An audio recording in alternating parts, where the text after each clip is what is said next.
they ended up getting the police. Wow. To try to hurry everybody, to make sure everybody was going to do what they wanted to do. Over video. Yeah. And they even there was a parent who did some video snapshotting on for Venice. Yep. Got him as well. Wow. It was sort of ridiculous.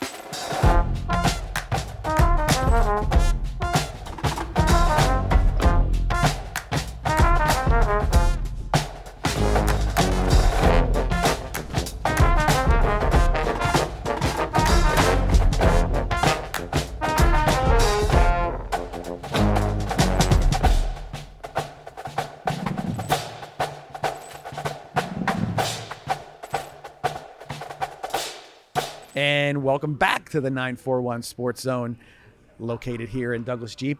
I'm John Massoni here with my guest of the week. Very, very good guest, I would say. A guy who has been well known in this area for a little while now, Mr. Forrest Lamp, from Venice High School football alumni and NFL alum now as well. So, Forrest, thank you for being here tonight. We're gonna do a little recap on some things that you've done in your career and talk a little sports as well. But then before we do that, I'm gonna make sure we get everybody caught up as to what we've been doing for the past 2 weeks. We weren't here for last week between holidays and everything else. We decided to give ourselves a little vacation. I think myself and the Vibrant Aspect Media crew are probably we're in need of a little break. So we're refreshed and ready to go, and I know that we're looking forward to continuing our show for the duration, maybe without any breaks. You thinking maybe Christmas we get off, or what's? Yeah, okay. He's gonna nod in the head on a Christmas off, so we'll see how that goes. But last time we were here, we had Jessica Pacino on with us. Oh, Jess. Yes, you know Jessica. And Jessica is the Venice High School football team's touchdown club president, and we talked a little bit about our annual golf tournament. There you go. Coming up a week from this Saturday, so almost 2 weeks from now, which is going to be at the Plantation Golf and Country Club. So it's going to be a good event and always well attended. And I wanted to make sure everybody knew it was out there and getting more sponsors. So it was a good opportunity to get Jessica on here and get her to sell that golf tournament. We're sure that we'll have a lot to talk about when that's all said and done. Yeah. So I need to start playing more and more golf. I've never gotten into it, and I'm horrible. Well, that's very funny for us because the first question I was going to have for you before we started going and reminiscing together was, I thought, I said from high school to college to pros, there's a lot of transitions. For sure. Okay, it's like is it harder to be going from high school to college or what? But I also realized that another hard transition is also from playing football to not playing football. Yeah. So of all those transitions so far, which one do you feel has been the hardest to kind of get to the next level or the next phase of your career? I feel like they're definitely different. This is my first fall time where I haven't been playing football and since I was in 7th grade. Right. So it's been however many years that is, 13, 14 years I haven't been playing football. So it's crazy. It's been hard on me. My wife asks me like every day, she's like, "Are you doing all right?" On the weekends when I'm watching the games, and I'm at peace with it. My career, it was fun. I had a great time. I just couldn't stay healthy. I've had 7 surgeries in my career, and unfortunately that happens to some guys, and it happened to me. So that's been hard, but it's nowhere near as hard as going from, I feel like, high school to college. Okay. For me, that was football-wise, that was the hardest. Okay. Going from Pop Warner to high school, and then that was fine. High school to college, for me, was really hard. The guys are just, and we play great guys here. Sure. We played Manatee, and a couple of my teammates up at Western Kentucky, I played my senior year. They played at Manatee and Palmetto. Leon Allen was the running back for Manatee. So we play top talent, but when you go to college, when you're at that level, every single one of your teammates was the best player on their team. Right. So for me, that was it was a really hard jump, and it's especially playing. I feel like offense and defensive linemen struggle the most with that, right? Because it's such a difference. I graduated high school. Coach P will probably tell you I was lighter, but I was probably like 270, 275. Right. And you're trying to block defensive linemen that are 300, 310 pounds, and they're seniors. They've been doing this for 5 years. It's a big transition. So for me, that was probably the hardest. Yeah, I can imagine so, because then obviously the speed of the game is a whole different level at that point, because everybody's, like I said, the best player, the fastest player. Yep. And then you are, because transitioning, we talk about it with with the high school level. Yeah. You have parents come in and say, "Oh, my son, he's a ninth grader. Yeah. He's been the starting guard on his Pop Warner team for I don't know how long, and you know he's gonna. I think he's gonna be a guard. That's what he did." Yeah. And you say, "Well, how big is he?" Yeah. He's like, "Well, he's 5'7" Yeah. and he's 135," and it's like, no. Yeah, But we need to find him a new position. Right. And then what happens is, like, so they transition from playing a position to another position, and then they also start to transition as far as their bodies are concerned. Yep. We always see big growth spurts freshman to sophomore, and then junior Yeah. to senior years For sure. as well. And some of those growth spurts are significant. However, the idea is that not everybody is you can play a defensive lineman or play Yeah. an offensive line where one guy is not Yeah. of the size that everybody else is going to be. For sure. So there's those transitions, but yeah, obviously, I can see that being a challenge in regards to college, especially with, I guess I would even say there's got to be a lot more dedication as far as the time is concerned put into it. For sure. And I will say that's one thing, going back to what you said, you know, when you're trying to find your position when you're in high school and when you're in Pop Warner, I always tell everybody, play as many as you can. Yeah. You know what I mean? Find what you're good at. And at some point there's going to be, you know, reality sets in and it's like, holy crap, I'm not 6'4", you know? And I think that's one thing that Coach Peacock and Coach Butler and Damon and all those guys when I was playing did is, you know, I was really skinny. I think I was at the end of my junior year, I was 205 or 210. Right. And then between then, which was what did we end the season in November here? Yes. Till May when we started spring ball, I gained like 55, 60 pounds. So it's like you can have those huge growth spurts, but it's finding your position is hard because, you know, sometimes you're a bigger kid, but you're skinny, or sometimes you're a smaller kid, but you're really heavy, and it's tough. It is really tough. Well, but one thing that's true about that, what you said, is though, as you talk about the coaches, Yeah. one of the things that I think does well for a successful team coaching staff or whatever you want to call it, is knowing what position that you're going to flourish at. Yeah, for sure. You know, that's not easy. Sometimes you look at a kid and you say, "Oh, look how big he is," and maybe he's not that guy. Which side of the ball he's going to play on has a lot to do with that Exactly, yeah. And sometimes, you know, coaches see like a really big kid and like, oh, he's going to play offensive line. And it's like, well, maybe he's super athletic and maybe he should be playing D-line, or maybe he doesn't need to gain 40 pounds and he can play tight end. Right. But that's one thing I always tell everybody is when I went to, you know, when you brought up the time aspect, there is way more time involved in college sports than there is high school. Right. And we were talking about transitions earlier. Same thing for the NFL. You know, when you're in high school, you go to school all day and you go to football for an hour and a half, 2 hours at the end of the day. And but one thing Venice does really well is, and I give this to Coach Shannon, I can't give Coach Peacock credit for this one. Coach Shannon and, you know, our offensive staff, I think Coach Cooley was our OC at the time. Yes.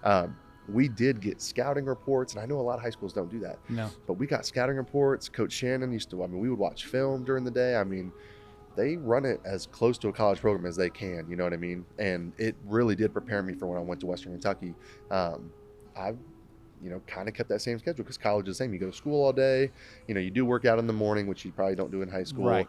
You go to school all day, and then, you know, you have study hall at night, but schedules are fairly similar. You're dedicated a lot more time, obviously, on the weekends and during camp in the summer, but school-wise, it's fairly the same. And Coach Peacock and those guys, I mean, incredible job of like workouts, practice, film, study guides. I mean, everything. It's like when I got to college, I was really prepared, and I had teammates, and they had never worked out before. Right. You know, it's just crazy. It's like, I'm like, you guys, they're like, no, my high school didn't even have a weight room.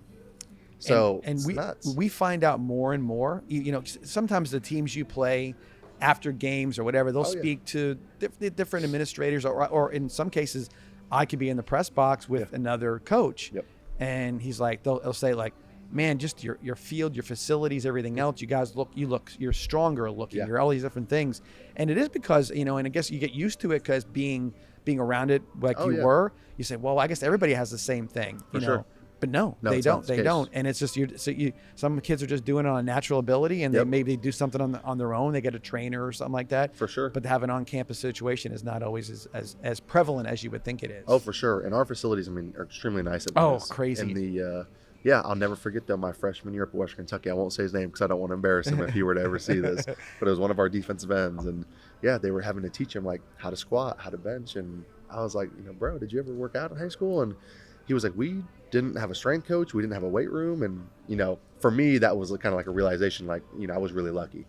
Sometimes, and that is the case. But look at a kid like him, and you say to yourself, wow, how much natural ability does this guy have to exactly, get here without any of that training Yeah, that you he's normally literally would get? never worked out in his life. Yeah, And no. it's pretty cool. All right, so high school to college, Yep. Western Kentucky, obviously you played, I want to say I followed your career, but I know you started out at guard Yeah. and then transitioned your way to left tackle, I think, at Western Kentucky. Yeah, Is where it ended so up. when I first got there, they tried playing me at guard, and I never played guard before. I only played tackle down here, and I played defense here, which I never had a chance of playing in college. Right. But Coach Peacock was just, abusing me when I was here. Very rarely does somebody play two sides of the ball, Oh, I even to know. this day. So, Yep. yeah. But it was fun. But I started out at guard, and after my freshman year, I redshirted. I didn't play at all. And after my freshman year, Coach Taggart took the job at USF. Okay. So our whole staff got, replaced, and Coach Vitrino came in. And, I think my freshman year, we had 2 tackles. They were both seniors. And so after that, spots were kind of open. And Right. I was a smaller guy. I was like 290, 295 at this point. But I was probably one of the most athletic guys on our offensive line. And one day we were going through spring ball, and one of our older guys was playing tackle, and I think he gave up a sack or something like that, and we were doing one-on-ones, and Coach Vitrino was watching. And if anybody knows Coach Vitrino, knows he's pretty rough. And so that kid gets cussed out and kicked to the side, and he was like, "Forrest, get in." And ever since then, when I was with Coach Vitrino, we did strong side and weak side, Okay. which a lot of people don't do. It's really odd. Right. I hope he doesn't do that anymore to those kids. But anyways, you flip flop. So if if it's strong right, You're going that way. Exactly. So I think I was the strong tackle. So I played both sides. But yeah, and then after that, Coach Vitrino left, and then Coach Brom took over, and I played left tackle my last 3 years. Yeah, like I said, but again, I think overall your experience at Western Kentucky was probably a really good one. How you started there, and the opportunities were available to you there. Oh, for sure. And the program is still. I mean, I was looking at USF. They played USF first game of the year this year and won. But Western Kentucky has been around the bowl games and whatnot. For sure. For at least the last 15 to 17 years or so. Oh yeah, we've been doing really well. I think we first transitioned. That was the one thing that I was worried about when I went there is, we were D1AA for a long time, and I think we had just transitioned in 2008 or 2010, somewhere in there. Yeah. And, but yeah, we've had a lot of success, and, a lot of bowl wins when I was there. We finished in the top 25, I think, in 2015. So it was really fun. Everybody always asked me, like, hey, if you could go back and, do it all again, and if you were more highly recruited, would you go anywhere else? And my answer is always no. The only thing I didn't get to do at WKU was play for a national championship. Right. And every kid wants to do that. Yeah, but that's a finite number. Yeah. You don't have a lot of people who get that opportunity. Sure. So. No, I mean, it's been, so always been talked about because, obviously you became a very highly, not recruited, but thought of for the draft, obviously. And people are saying, wow, he's going to be a first round draft pick or a high second round draft pick. And I said, what if he would have played here and here? I said, you don't know the situation when you go in this situation. And I said, I think a lot, like you said, you grew fast. Yep. And sometimes it takes a little while maybe to get used to how all that happens to your body and whatnot. So it was probably one of those situations that the transition to Western Kentucky opportunity was there. Mm-hmm. Good coaching, by the way. Oh, great. I mean, you guys think about the coaches that came through. They've been really good coaches. Oh, yeah. And so good coaching, and then you got the opportunity. And I think the one thing that probably popped off the page for you as far as your draft stock was concerned was the Alabama game you played. For sure, yeah. Because that was a lot to be, because that was saying, okay, let's see what you can do against this guy, and you had a great game. Yeah, for sure. I almost, after my junior year, my offensive line coach left, and he was going to USC, and I actually thought about leaving early, and I was like, I didn't want to play for another offensive line coach. Right. I'm a shorter guy for offensive line standards, and he was the only reason. It was Coach Callaway. He's the only reason I was able to play tackle at, the collegiate level, just the things that he taught me. Right. And he told me, he's like, you're shorter, your arms are shorter, you're going to struggle with certain things, but, I believe in you. And it was really, really, really good to have somebody like that in my life. And without him, I wouldn't be where I'm at today. But when he left, he called me. Our season ended in 2015, and we ranked in the top 25. And we just won a bowl game, and it's like, holy crap, we're doing great. And our quarterback was going to get drafted, and our tight end was going to get drafted. And I'm like, I'm going. I'm not going to stay around. Once I found out he was leaving, and he made a couple calls, and he was like, I'm getting like 4th, 5th, 6th, 7th round. Like, I really think you should stay. And we had played LSU that year, and they had a really good pass rusher that year, and I played well against him, Right. and I was like, I'm going, like I'm not going to play anybody better than that, and our AD ended up calling me because he heard I was going to leave, and he was like, no, like just come back for your senior year, and I'm like, no, Todd, I'm gone, I'm sorry, and he was like, we're playing Alabama this year, like the schedule hasn't been released yet, but like we're playing Alabama, and I asked my line coach, I was like, you're leaving, like what do you think I should do? And at that time I was already graduated, and I was like, can I go to SC with you? And yeah, because graduate transfer. I could graduate transfer. I was Yeah. like, can I go to USC with you? And he's like, I already promised Coach Brahma wouldn't take you. Yeah. He's like, so if you want to go somewhere else, that's on you. But he's like, you can't come with me. Coach Brahma already told me the moment I took Right. the job, I can't go with you. So, but I stayed. He told me, he sat me down and he was like, I know I'm leaving. I know you're nervous, but like I'll still be here. I'm a phone call away if you need. And he didn't have to do that. You know what I mean? But that's a lot of times there are a lot of things that coaches don't have to do, For but sure. the good ones do it. Oh, 100%. They know. Yeah. But he told me, he was like, I just really think that you should stay if you play the way that you played against LSU this year, against Alabama next year. Because they had a guy named Han. They had Jonathan Allen. I mean, they had three or four. They had Tim Johnson. I mean, they had three or four. They had their backups were first round draft picks too. The Han kid was a sophomore when we played him. He got drafted first round 2 years later. Yep. But yeah, Quinnen Williams. I mean, all those guys, had gotten drafted. They had 3 or 4 first round draft picks that year. Yes. First or second round draft picks. And he was like, you just need to stay. You need to play. And if you play well in that game, like, it'll happen for you. So I stayed, and obviously the rest is history. Yeah, no doubt about I that. did. Yeah, no, I would get it. And again, it's always one of the things too, not for any reason, but a lot of times too, this day and age, just college in general for the just general population, a lot of kids go into college and try to rush through it. Yeah.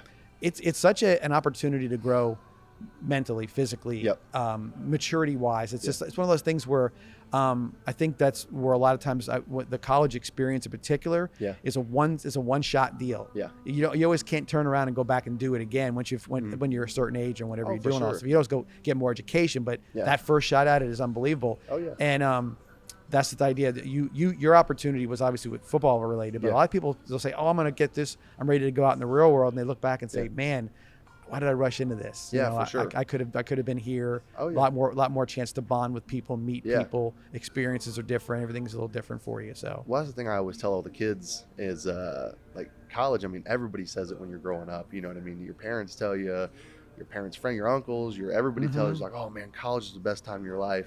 And it really is, you know what I mean? There's just so much new things going on. Right. You're playing football, and like so many kids try to rush through it. And now with the NIL stuff, like I'm all for getting kids, paid and whatnot.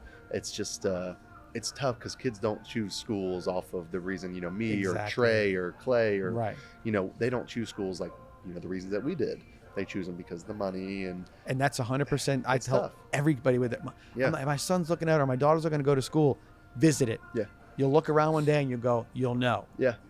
Every decision that I think I've made that is significant, like that kind of decision. Yeah. It was you knew. Oh, for sure. And it's never because of a dollar sign or whatever. It's always something that's a feeling. It's a comfort level. Oh, for sure. It's everything like that. So you're right. It's that's where things are going to get. I think that's what's going to happen. You might go for the money, but then you're going to see kids be like, I think I want to go somewhere else. They're unhappy. It's tough. Like I said, I'm all for. There should definitely be some type of compensation. I just wish that there was maybe a cap. And it's a huge recruiting tool. You know what I mean? Some schools have more money than others, Well, I think what happened, and we'll after that we'll take a break. I know you always looking to take a break over there, but with college in particular, I've heard different things about, hey, you don't get anything until you're there a year, or they're all different suggestions. However, I think what they did was, they just opened the barn door and said, look, we can't get into lawsuits. We can't get into all these different stuff. So they said, let's just let it all go, see how it plays out. And then what'll happen is you'll get a consensus of coaches and players and administrators say, okay, well, here's the problems we have. And they're going to go, us too. Yep. And then they'll find all the problems out and work it out. It's almost working backwards. Usually the NCAA is the kind of thing they put a rule down and you have to work around their rule. This time it's like no rule and we'll figure it. Yeah. Yep. But I think that had a lot to do with litigation. I think we're afraid of having lawsuits. That makes sense. The one thing that I didn't even think of, and this Coach Calloway and I were having a conversation about this when NIL came out, because we didn't know any of the rules or anything like that yet. Tax wise, these kids are 18, 19, 20 years old. I I couldn't. Yeah, I have no idea what taxes were at that time. I mean, you're getting And $500,000 and you spend it all at the end of the year. You owe $100,000 in taxes. it's a weird deal. It's tough, Right? Because everybody sees the money and they go, "I got it. That's all mine." Yeah. No, it's not. It's not the Uncle case. Sam gets a lot of it. Exactly. You know that for Yeah, sure. oh, I'm for sure of sure. that. With that, we're gonna take our first break of the night. Come back and talk a little bit more about more of the NFL career. Yep. How that all went down for you, and how like I said, the draft process as well. We'll Yeah. get into that as well. It's a fun story. Yeah, no doubt. We'd like to thank again Douglas Jeep for sponsoring us, and also Truly Nolan for sponsoring our "What's Bugging Me" segment. Get that, Truly Nolan bugging me. Yeah. So we got that coming up as well. So we'll be back here in a few minutes after these commercial messages. See you back at Douglas Jeep. In a few.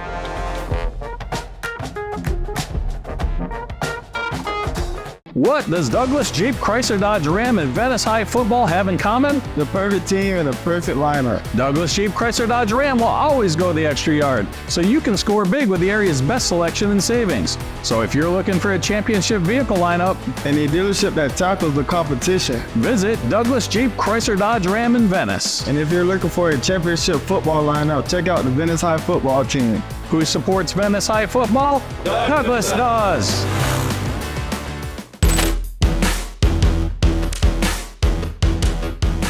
And we're back here at the 941 Sports Zone podcast, here with Forrest Lamp. And Forrest, before we went to break, we talked a little bit about your experience at Western Kentucky, and then your last year in particular.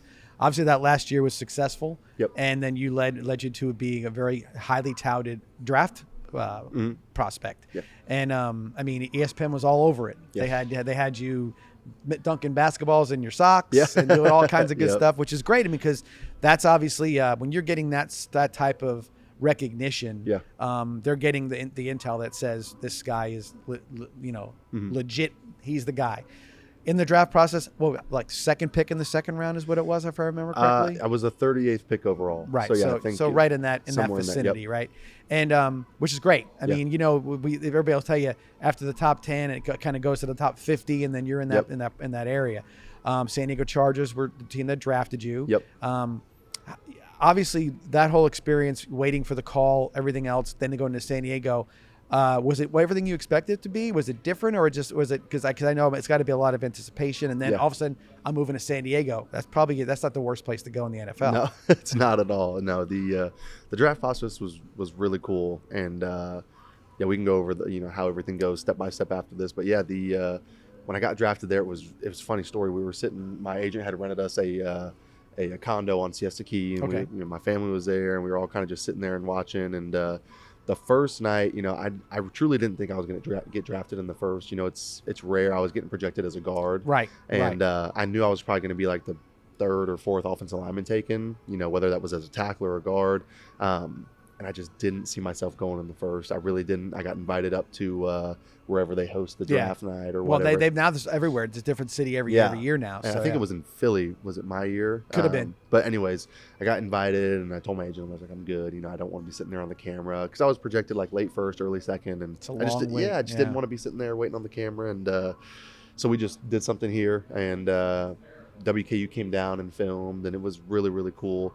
But so second day rolls around, and obviously I was a little upset I didn't get drafted in the first. Everybody hopes you get drafted in the first. Right. But, life goes on, and I'm like, hey, I'm still getting drafted. Like, life's great. Right. And second day rolls around, and we're sitting there watching the TV, and I think it was like the 37th pick was going on.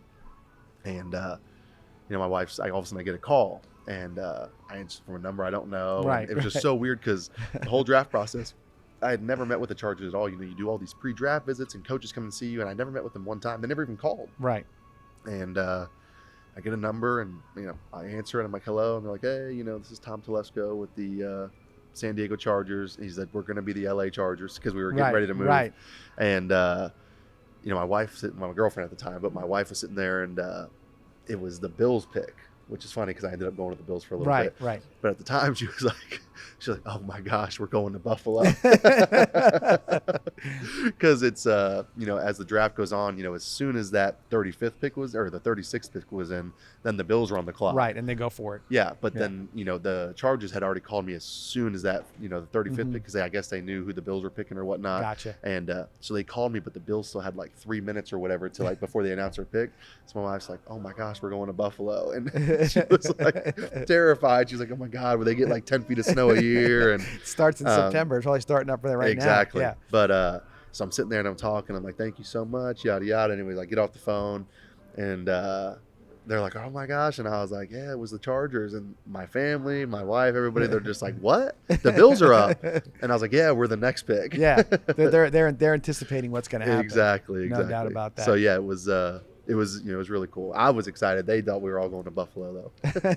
But yeah, the Chargers obviously have been, talk a little bit about the have been on the edge. Yep. I mean, real close. Yeah. Like I said, it seemed like, well, in your case, an injury, but injuries with the Chargers a little bit. Yep. Kind of lightning in a bottle when Patrick Mahomes shows up in your division at the same time. It's tough. But overall, I mean, outside of with the injuries, which are obviously significant, the experience in San Diego, well, good. It was awesome. Yeah, we were in San Diego for like 4 to 6 months just for OTAs. And then we went on summer break, and then when we came back, we were all up in LA. Right. So we lived in Orange County. Our practice facility was in Costa Mesa, and Orange County is awesome. It's like Laguna Beach, Irvine. Real nice. Yeah. So I mean, we loved it. It's real similar to Florida. It's just there's no humidity and a little bit more taxes. Yeah. There's no doubt about that. But other than that, it's awesome. I loved it. I could definitely see myself living there again someday. Yeah. No, I've you go to California, people say it's there's a lot to do. A lot to do. Yep. And it's one of those places that I obviously you said it's an expensive place to live. It is. Yep. And so you're sort of in that when you're watching everybody else sort of live their lives, and you're doing it at 20% more than somebody else does. Exactly. It can be a little bit taxing to you. For sure. Pun intended. Yeah. Exactly. Yeah. But yeah, we loved it. I mean, it was great. There's a lot of things we didn't like. There's a lot of things we did like. Sure. And just like anywhere we live, Absolutely. So we liked it. We could definitely see ourselves back there one day. Just not while we're raising a family. Right. Maybe when we're a little bit older and no doubt about that. Kids are gone and Career, obviously it's the NFL very regimented. I mean, I think they've really sort of the NFL is very good about sort of continuing to grow with the game. Yes. So back in the day, you had to go to training camp for 6 weeks. You played 6 preseason games. It's crazy. Now it's 3. It's 17 games, which is a lot. Yeah. But there's OTAs and there's so off season you're probably in shape all year round. Yeah. Which is good. And then you get you're with the team. You're kind of learning things as you go. There's obviously the union has a say in how much you practice and whatnot. But I obviously it's a 12-month-a-year job. It is, yeah. I mean, it's full time. Everybody's like, oh, like it must be great, and it is. I have no complaints. You know what I mean? Oh, it must be so nice. You guys get all this time off, and it's like you really don't, though. You play the season, and if you go into the playoffs, you're in till late January, February time. If you play in the Super Bowl, then you get March, half of April off, and then you're right back. You know? There's a very short recovery time for that. Very short, yeah. Yeah. So, you might take a week or 2 off after the season, but other than that, you're working out year round. I mean, you might get 2 weeks off, 3 weeks off for the whole year. And so that to me has always been something I thought it was smart that they keep the team together. Yeah. You get opportunities to see free agents come and go. If they get a chance to try out, those are things that didn't happen before. It was all piled up into this 6-month window. Yeah. And it was difficult to live that life because after that, what do you do for all these different months? Not to do it. You wouldn't find things to do, but I think this keeps everything sort of fresh and active for you. Yeah. So with that, San Diego, transitioning out of San Diego after a few years. I know that you said the injuries, but you were a starter for at least a good season and a half, 2 seasons, I would say, right? At San Diego. So my first year, my rookie year, I tore my ACL, a bunch of other stuff in my knee. Had to have surgery, so I was done that year. Going into my second year, I was in rehab. Hurt myself again. I had to have a microfracture surgery just during rehab, just a freak accident. Just didn't even feel anything. Just woke up one day, my knee was swollen, and had to have another surgery. So I missed all of OTAs and camp and preseason that year. So obviously I didn't get a chance to compete for a job. Right. Played in a couple games that year. My third year, I started 4 games, and I broke my ankle when we played Tennessee.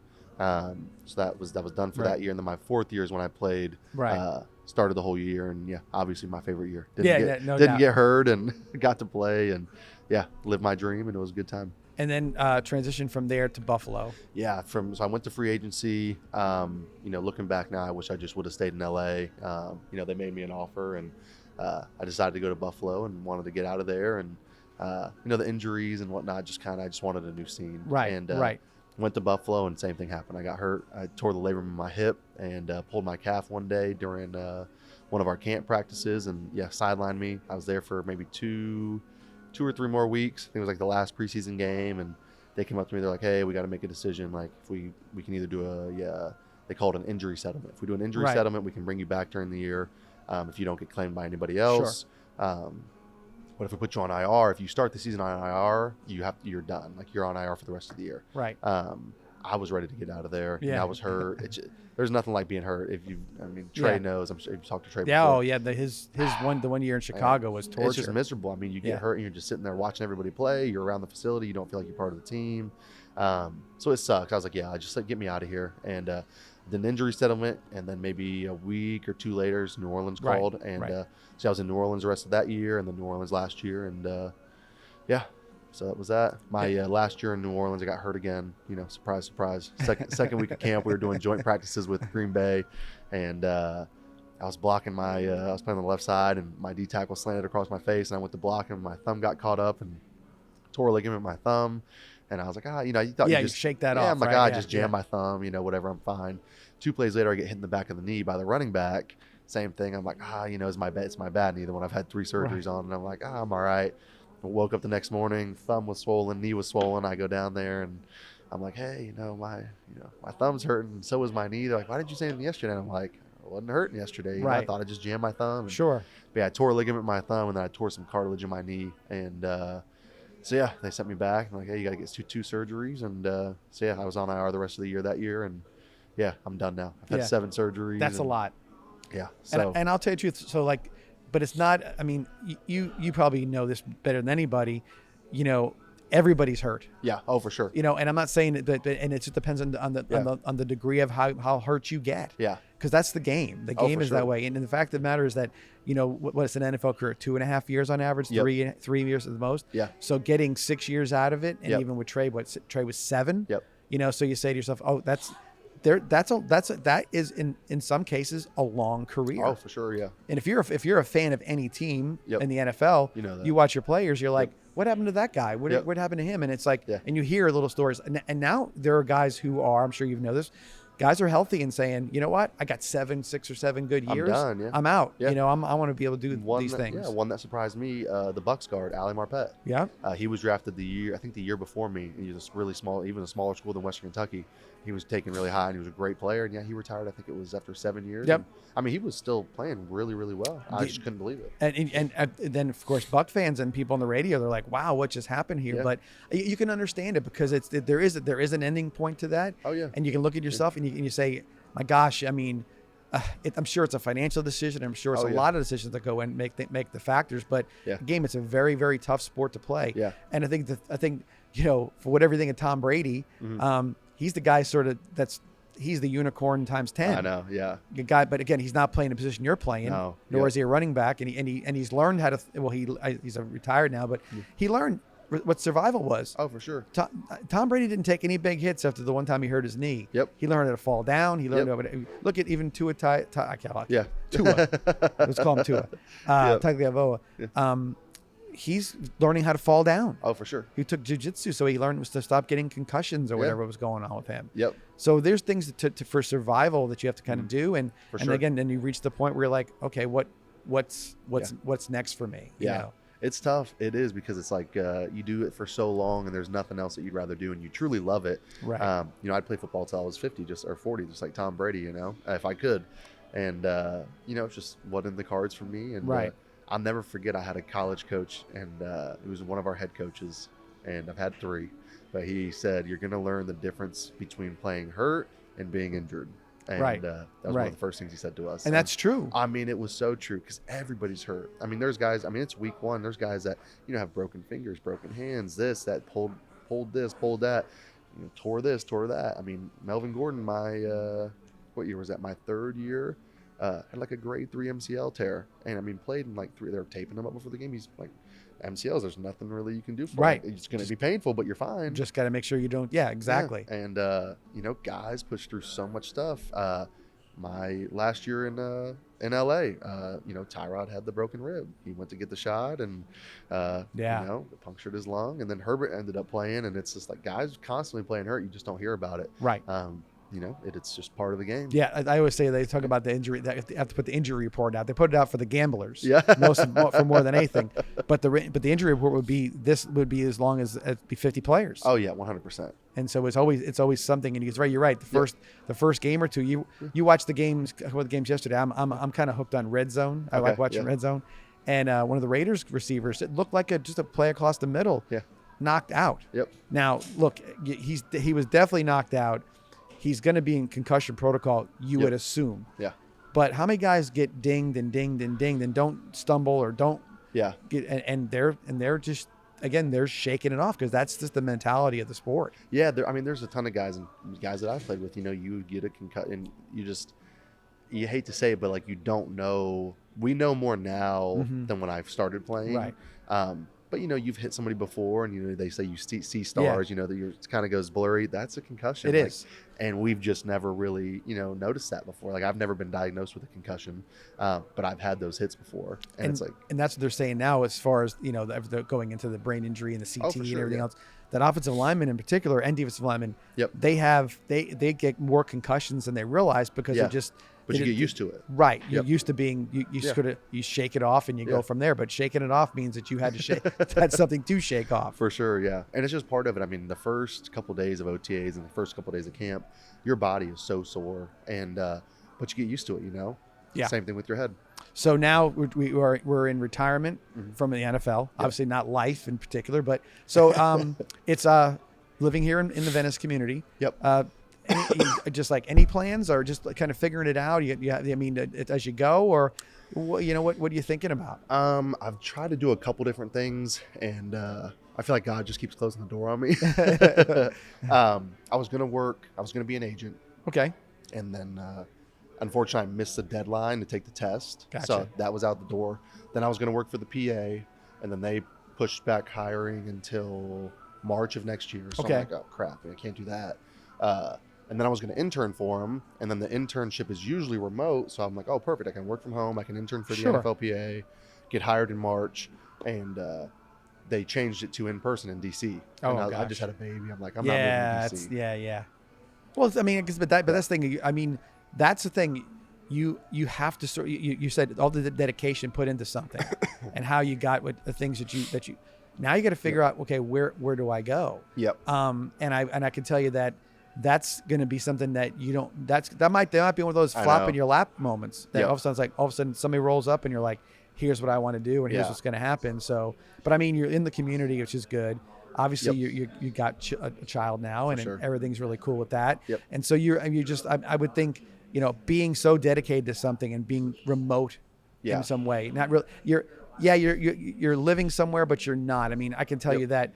How old are you now? 29? 29. Okay. Yep, about to be 30. So when I was 29, I switched careers. Okay. And when I did, it wasn't earth shattering. Yeah. But the decisions were made like you're making decisions. Yep. Where do I want to raise my children? Yeah. Where do I want to establish roots? Where do I want to do certain things? It didn't mean that I couldn't do things from in other places and do. Yep. But it just meant that I needed to have that sort of groundedness to it. Yeah. And I think that's why even with yourself, I won't put words in Trey's mouth, but it's like you're like, okay, do I want to go down this road again in another town with another coach in another situation with another injury on the horizon when I can sort of establish the rest of my life right now? For sure. Yeah. And it's difficult you losing that thing that identified you. Yeah. It is something else that you're going to find that you'll be identified in a whole nother way that could be every bit as satisfying, but you have to find what it is. I know. And that's the thing is like you want to stay, I had a team call me like 3 weeks ago. My agent's like, if somebody gets hurt, they want to bring in, even if it's mid-season. And I'm just like, maybe, I don't know. You know what I mean? It sounds great, but I just have to, it's just mentally hard to constantly stay in that. People don't realize how much work it is. It's 4+ hours a day of working out, running, you know what I mean? You have to, people don't think about it, but you have to continue to, like, football mindset wise, you have to continue to watch film, you know what I mean? Yeah. Go through that process. it's 4 or 5 hours a day of, work. And it's like, do I really do that for maybe a chance for somebody to call me in, 3 months? Right. And you say to yourself, exactly. Yeah. What, and when I At get what there, what point? happens? Where are they Yeah. at? What am I doing? Yeah. So there's a lot Yeah. to that. Where do I live? What do I do? And then, Exactly. It's like, do I leave I've enjoyed being a father so much. And it's like most, fathers go back to work after, Sure. 3-4 weeks. I've got to be with him the first 9 months of his life. that's pretty cool. It's been so cool to like see, all the things that I would have missed. But yeah, for my next thing, it's like, it's been tough because it's like, I want to stay around football. My number one thing I want to do is coach, right. but they're just gone. They're gone more than the players are. And I don't want to do that to my family. So that's why I think being an agent is the next best thing. Well, seeing our coaching staff, right? Yeah. At Venice High School. Yeah. After 6, 7, 8 years of it, Yeah. I had people walk over to me and say, why doesn't Coach Peacock try to go? Would he ever go to a college or It's do this? so much work, man. It's a lot because the start, no matter what you do, the starting point is Yep. $0 working, Yep. cutting film Yeah. and You're doing a whatever. GA. You're a You're GA. graduate assistant. Yep. And then because you look at a lot of if you look at every head coach in the NCAA, Yep. if you use them as an example, look at their resume where they started. Yep. That's where they started. 100%. It was all for that. There was a great 30 for 30. It was about Bill Belichick's tenure in Cleveland. Yep. I've seen it. And all those guys that are now they're GMs and everything else. Yeah. They were living together in a hotel room with two little 100%. twin beds, Yeah. getting coffee and breakfast. And so that's the difference. And that's to start that career off. You better be really dedicated. Oh, for to sure. it. My roommate from college, he was our starting center. His name was Max Halpin. He was a GA for Coach Brom up at Purdue for, I know, at least 2 years, maybe 3. Okay. Then he got called by Coach Petrino, was the head coach at Missouri State 2 years ago. And he called Max and was like, hey, I want you to be my offensive line coach. But he did 3 years as a GA, and then now he's finally, got his own room as an offensive line Right. coach. But it's a D1AA job, and, it's still a grind. It's not like he's at Clemson or Georgia making, $800,000 a year. And they're probably taking bus rides to games. They're taking bus rides to games, and it's tough. He doesn't get paid what Georgia's offensive line coach get paid, Right. and he'll get there one day. He's a great coach, and I have nothing but the utmost respect for him. He's my best friend. He's the best man at my wedding. Oh, there you go. He'll get there, but he's told me it's a grind. Yeah. Working for Coach Brom, being a GA, like cutting film, doing cards. I'm there from 6 a.m. to 10, 11 o'clock at night. Absolutely. But it's a lot of times when it's in your blood that way. Oh, yeah. The grind is sort of what you're. Oh, for sure. That's what you enjoy. And he's a single guy. That's no the kids, addiction. no wife. Yeah, It's exactly. perfect for him. No, he's right.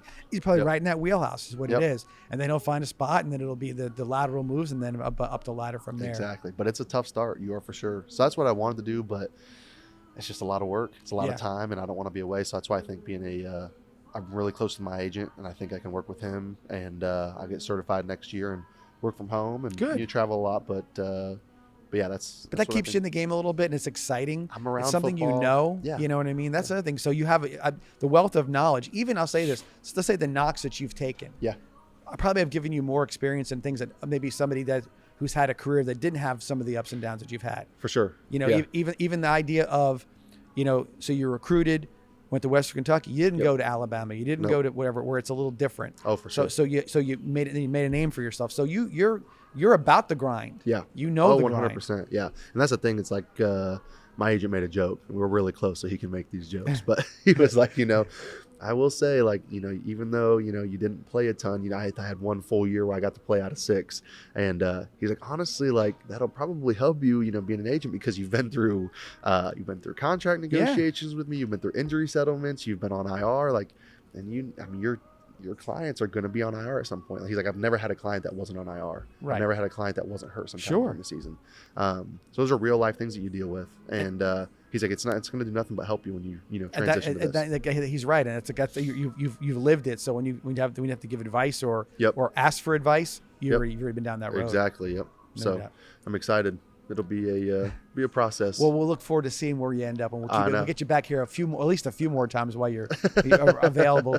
We'll get Coach Peacock on here next time you're here too. There we go. That'll be good. With that, we'll take our second break of the night and come back, and we'll talk a little bit about some of the sports, local, state, and national. We'll kind of run through some things, see what's been happening in the last 2 weeks Sweet. in the sports world, and have some opinions on our What's Bugging Me segment. Be back here at Douglas Jeep after these breaks.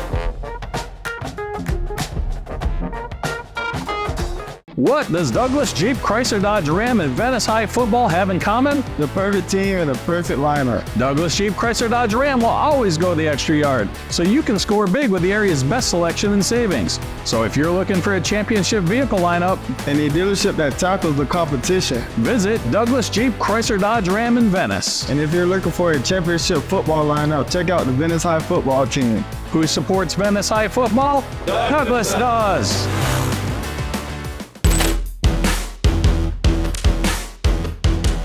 And we're back here at the 941 Sports Zone podcast. And Forrest, we gonna run through a few things real quick. High school football obviously is a lot to do with our local scene. Rather than going to get all the results and everything else, concentrate a little bit on some of the bigger games that happened the last few weeks. But Riverview played Palmetto this week. Nice. A barn burner, 52-42 win for the Rams. There we go. Palmetto's a good school. They've been having a great team. They moved up to our classification over the last few years, and have really been doing a bang-up job there. Nice. So Palmetto's good, and Riverview as well. Venice played down in Miami on a Saturday night and had a 63-46. Yes, it was a football game. Good win. A lot of jokes were like, how many free throws did you make, or this and that. But very high octane offenses. And I guess from your perspective in the NFL, a lot of the stuff with the passing game is leaked down to the high school level. For sure. And you're seeing it when we were in Texas a few times. Some of their games are like 80 something to whatever because they don't have a running clock rule there. Yep. But they were all about passing for a long yeah. time over there, and it's just kind of working its way through everybody in high school. So you see a lot of these shootout games that have been very prevalent. So that's something as well. Charlotte and Port Charlotte played 2 weeks ago, and then Port Charlotte came out with a big victory against Charlotte. So that was a rivalry game there. Booker and Sarasota this week, 30-3 Booker. I think 33-3 or 30-3 for Booker over Sarasota. That's a big win. Coach Littles has got Booker on the rise a little bit and doing some things there. So I remember Booker was always, I hate to say it, not hating on them, but they were always so bad. And yes. So to hear that, it's awesome. And there was a point in time a little bit earlier than that where they were the team. We're really good. Yeah. Before I had gotten into high school. Right. And Yep. so they've had a little bit of ebb and flow, and so now we had the media day, had Coach Littles here, and he's an interesting guy, and he does a good job with them. So they'll be getting themselves up the ladder. And Carter Mooney is on the rise as well. I don't know if you knew that or not, but they're really one of our good friends here in the show, John Reynolds from SNN Sports. I know John. Yeah. Okay. So John was he did some predictions, and he predicted 9-1, 9-1, 9-1 for 3 teams, and it was Venice, it was Booker, and it was Mooney. That's awesome. And so he had those teams, and you can see that week after week that those teams are definitely they're definitely on the rise, and we're Venice in particular. I say we, but Venice in particular has been sort of the big dog on the block for a little while here. For sure. Now. So well, Coach P is always slightly rooting for Carter Mooney. Behind closed doors. He's Mooney guy. Everybody always said they don't. Venice guy, but Mooney guy. No, so he's a Mooney guy for sure. No doubt about that. Got to give him a hard time. Yeah, no doubt. So if you haven't been out to a game this year so far, I have not yet, and I feel so bad saying that, but I need to. I'll tell you this: there obviously is going to be a lot of opportunity for Venice. We play all home games for the rest of the year. I know. We're off this week, and then but the other schools. I mean, I tell people all the time: if you're watching from anywhere in the 3 counties, go support the local high school. Oh, for sure. They are the games are exciting. They're fun. I mean, the talent level, you can go and we have people who move to the area who are high school fans. For sure. And I have the good fortune of meeting them quite often, and they're because I'm walking through the stands and they say, hey, and they'll talk about, listen, I've never seen the level of talent on every team that plays on this field. Yeah. Whoever Venice is playing, we don't see that kind of talent in whatever state they may be from. And so we talk about it a lot. So the level of football in this area is as high as anywhere else in the area, or in the state, I should say. Yeah. And it's just great. It's very entertaining to watch. I'd say in the country, because my wife and I, we live down near in the Welland Park area. Right. And we have a lot, it's a brand new community, and a lot of people are moving, from up north. Absolutely. And I had talked to a guy, and his daughter was a cheerleader over at Venice, and he was talking to me, and he's like, I just couldn't, believe when we moved down here, we're walking around the school, and I go to my first football game, and I just couldn't believe the size of the kids, the speed, like it made me think that like my high school up there, when we were going, my daughter was going her freshman and sophomore year. I think they moved down here her junior year. I mean, it was like a Pop Warner team. Yes. And I was like, yeah, he's like, what's the difference down here? And I always tell everybody, we get to play football in Florida, Florida, Alabama, Texas, Georgia. We play year round. That's it. You know what I mean? It's sunny down here all the time. Like Absolutely. There is no winter. We're not stuck inside, and it makes a big difference. But yeah, everybody in my neighborhood, they just can't believe it. Well, it's size especially, but when you see the speed, oh yeah, it's ridiculous. because everybody can run, and you're like, and you think, how is it possible? But it's just, and because you watch guys, and there's not a team that you play very rarely, especially at the 4S level, which is the highest, the most students, highest level classification. There's not a kid who can't run a 4.40 or something along those lines on that team for sure. And you see them and you watch them go, and when you're seeing it live, it's great, but when you're standing on the sidelines, it's different. It's jaw dropping. Yeah, you're like, wow, that kid just that's how fast all the these kids are. classifications mess me up now because it wasn't like that. Yeah. I know the 1S and everything else. Oh man. I know Coach Peacock doesn't like it, and some other coaches as well don't like it. Yep. But I understand the thinking behind it. Yeah. You've had, they did a study, which took them very long to figure it out, but I guess in the last 11 years leading up to the classification change, there were chances for 88 state championships. Outside of the rural schools up in the 1A, there were 88 state championships, and only 4 were won from teams that were not in the metro area. Really? Which those metro counties in Miami, Jacksonville, Orlando, and Tampa. So in the four championships were 2 from Venice. Oh wow. One was Lakeland, and one I think was in Jacksonville. Was it south of Jacksonville? Bartram Trail. Bartram Trail. Yeah, they're really good. So there was four teams. That's it. Wow. So 84 other championships all went to those metro areas. To the big city areas. And so what you had was that before you didn't have these sort of magnet schools, the American Heritages and all the different schools like that are now be able to kind of entice these kids to play. And they said, hey, we only need 5 good players to win the 1A or the 2A or the 3A. And they just layered up that way. And it was just kind of difficult. So I do understand it. But again, a lot of times you want to play the best. For sure. And if and who's the best if you don't get the chance to play them in the playoffs. And exactly. So that's one of the things. But otherwise, but high school football again is on the rise. So please go out there and watch the games this week. If you're local, Venice local, we're off this week. So that's our one bye week is this week. One bye week. So we get a week off and get to wait for the next opponent to come in. River Ridge is our next opponent. Ridge. So see how that goes. As far as the state is concerned, I always give everybody a quick update on the Tampa Bay Rays. They're 88-56. For a team, talk about injuries and problems. If you follow the baseball at all, they are constantly in some form of state of injury, but they're still the second best team in the American League. There we go. 3 games behind the incredibly hot Baltimore Orioles.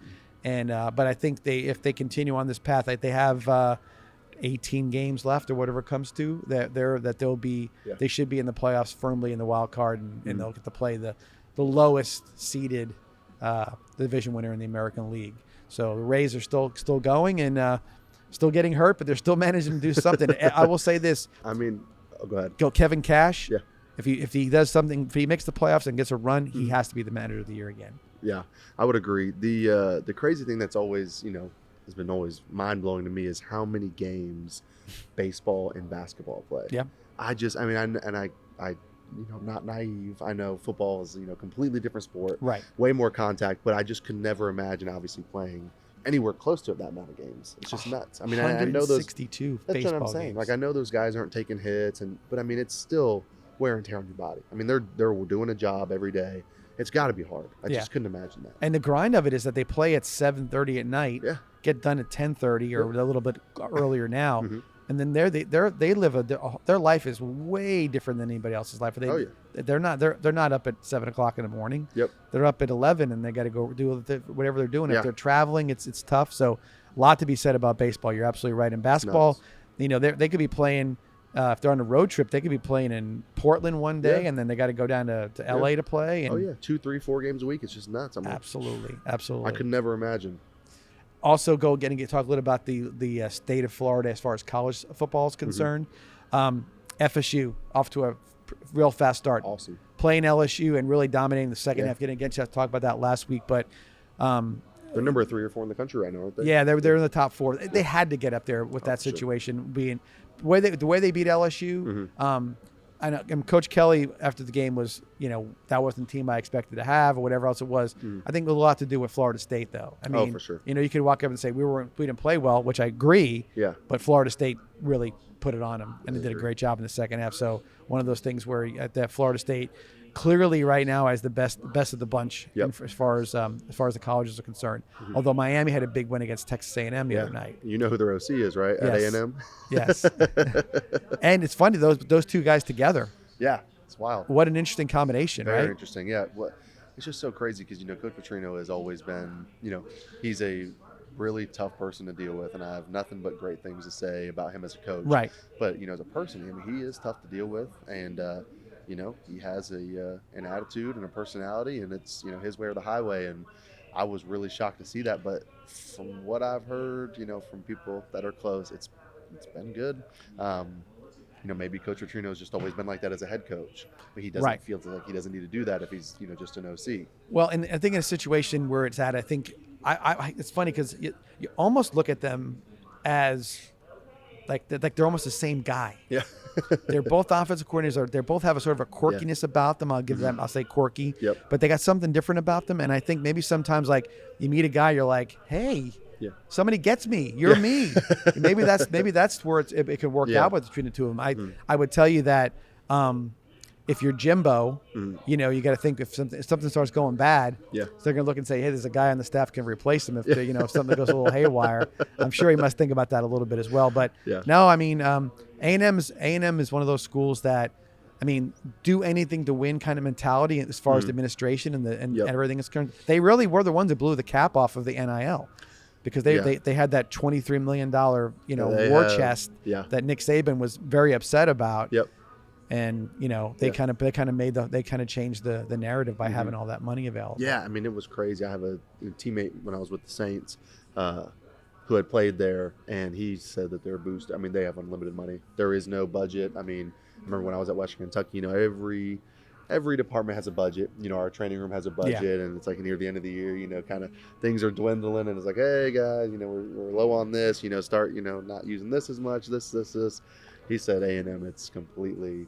It's anything you need. Anything you need, nonstop, 24/7. And old school boosters this way. Yes. This has been the way at A&M for a long time. Oh yeah, the team that I'm talking about played there way before NIL was a thing, and they never had a one for nothing. They do. I mean, it's one of the rivalry with them in Texas is now going to be reborn in the SEC. Yep.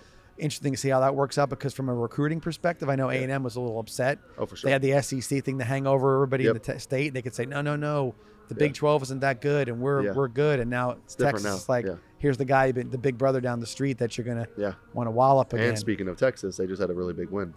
That's one of the things I would definitely want to talk about. Is Texas in particular. Yeah. I know we were supposed to talk about the state first. This is what I said. That's fine because I was going to spring it up because we did a prediction thing 2 weeks ago about who's going to top four, and I think that Georgia is great. Yep. I mean, their recruiting is phenomenal right now. He's on that run that you've seen Clemson have, Alabama have. Yep. He's on that run right now, and so he's got it going on.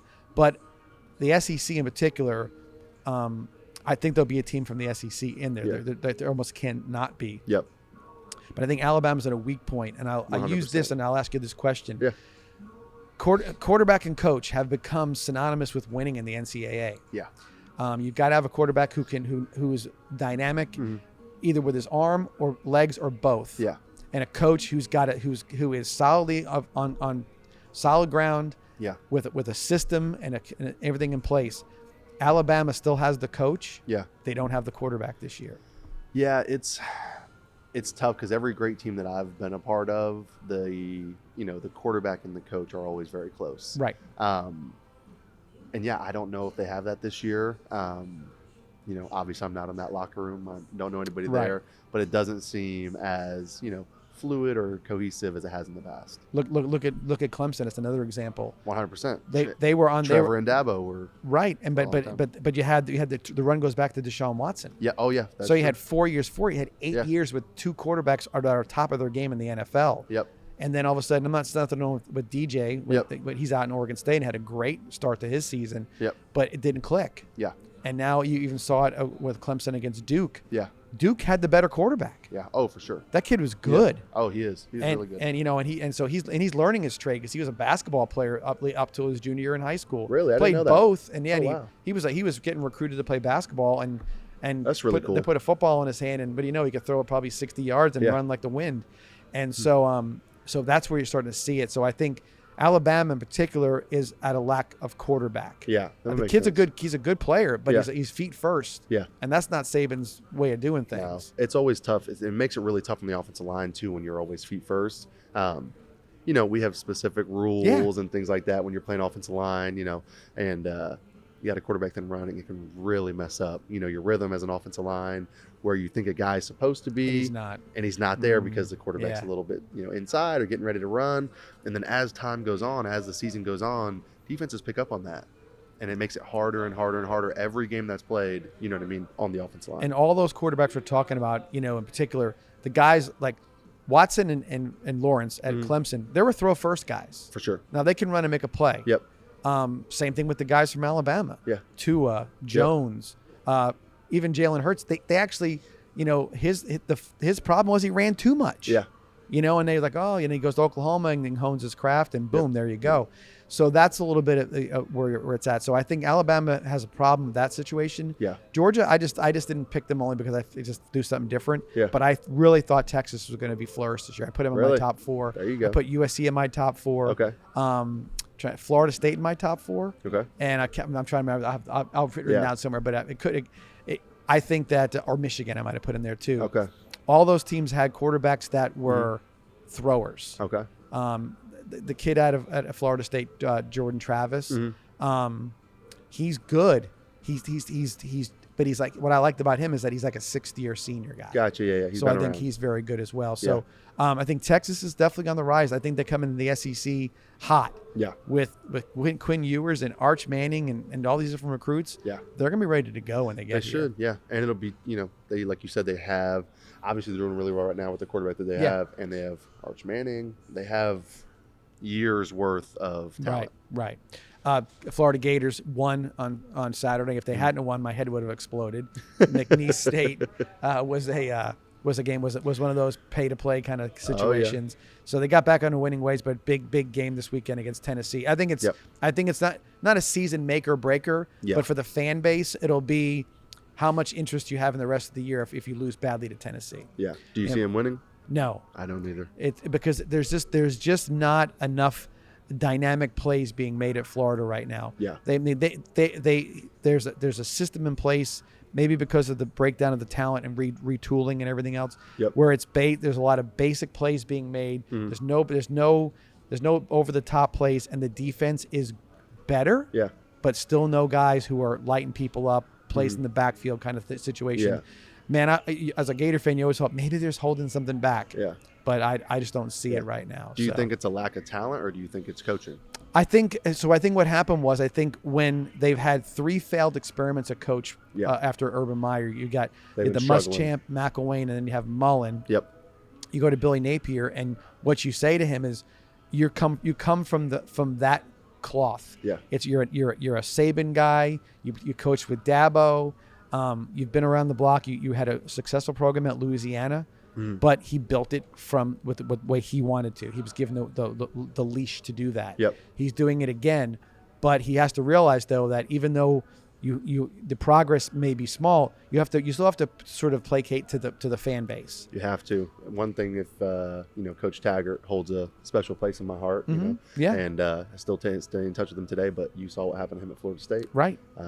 It wasn't fast enough. It wasn't fast enough, and that's the thing. And so they learned their lesson. Yep. And they also, and Florida State ran out a little bit of money too. They had some money issues. Yep. So getting Mike Norvell to come in, they gave him. He's 4th year now, almost into his 5th. And so he was at the point where year 2 people are like, what is this guy doing? Yeah. It takes time. That's why I always tell everybody, like, they fire these guys, a little too early sometimes. And I think the biggest disappointment as a Florida fan was Dan Mullen sort of losing it a little bit. I get it. He's been coaching for a long time. Yeah. Maybe he wanted things his way, and that he can do it the way he wanted to, and maybe some friction with that, and he just lost track of what he was doing, and now he's happy to be on TV. So I mean, if that's the case, then more power to him. But it definitely set Florida back a couple of years. USF with a big win last week. They beat Florida A&M, and our Florida A&M had won like 10 games in a row or something like that. Oh, wow. So they did it was a nice job winning that game. Lost to Western I Kentucky was about in the to say first game. they were probably trying to make up for the week before. Shout out to my Tops. No doubt.